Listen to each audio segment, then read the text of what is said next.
तो इसमें क्या 5 देखिए, 5 देख लेते हैं, उसके बाद सारा आप बना लीजिएगा। 5 नंबर में तो लिखना होगा कि मान √3 माइनस √3 है ना, √3 माइनस √2 एक परिमेय संख्या है। उल्टा मानेंगे, परिमेय संख्या है, तब a तथा b, तब a तथा b ऐसे है ना, दो ऐसे पूर्णांक हैं कि, ऐसे पूर्णांक हैं कि √3 माइनस √2 बराबर a बटा b, और जहाँ b जो है नॉट इक्वल टू 0 है।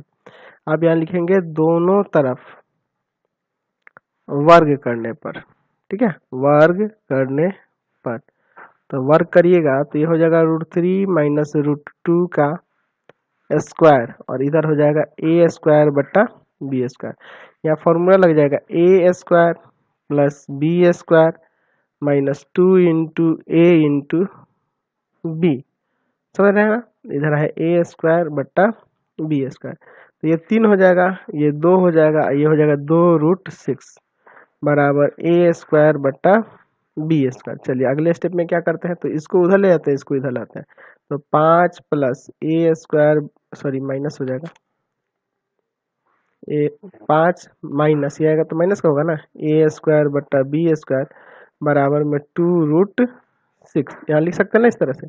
फिर अब यहाँ एलसीएम ले लेंगे, b स्क्वायर यहाँ हो जाएगा 5b square minus a square बराबर 2√6। अब लिख सकते हैं 5b square minus a square बटा 2b स्क्वायर बराबर में √6, समझ गए। और चूंकि ऊपर आपकी a और b क्या है, पूर्णांक है, चूंकि a तथा b पूर्णांक है, a तथा b क्या है आपके पास, पूर्णांक है, तो यहाँ से आपको ये जो 5b square minus a square दिख रहा है, या ये 2 दिख रहा है, और तथा जो b स्क्वायर दिख रहा है पूर्णांक होंगे, ये सब भी क्या है, पूर्णांक होंगे, तो ये सब भी पूर्णांक होंगे, और पूर्णांक होंगे, अतः ये क्या है, परिमेय संख्या का रूप हुआ ना, अतः 5b square minus a square बटा 2b स्क्वायर एक परिमेय संख्या का रूप है, परिमेय संख्या का रूप है। और √6 जो है अपरिमेय है, ये तो आपको पता है ना। और चूंकि √6 एक अपरिमेय संख्या है, अपरिमेय संख्या है, तो जब ये अपरिमेय संख्या है और ये इधर परिमेय दिख रहा है, तो ये तो इसका विरोधाभास प्राप्त हो रहा है ना।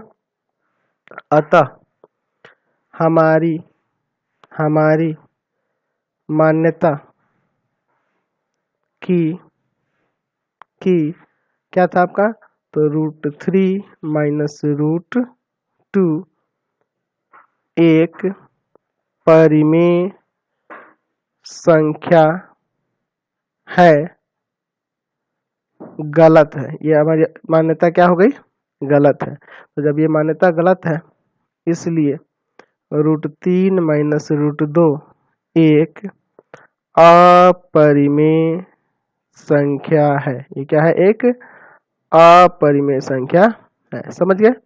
चलते हैं आगे, इसमें बढ़ते हैं आप। ये आपका तो एक्सरसाइज कंप्लीट हो गया। चलिए अब हम लोग बात करते हैं परिमेय संख्या और उनके दशमलव प्रसार के बारे में।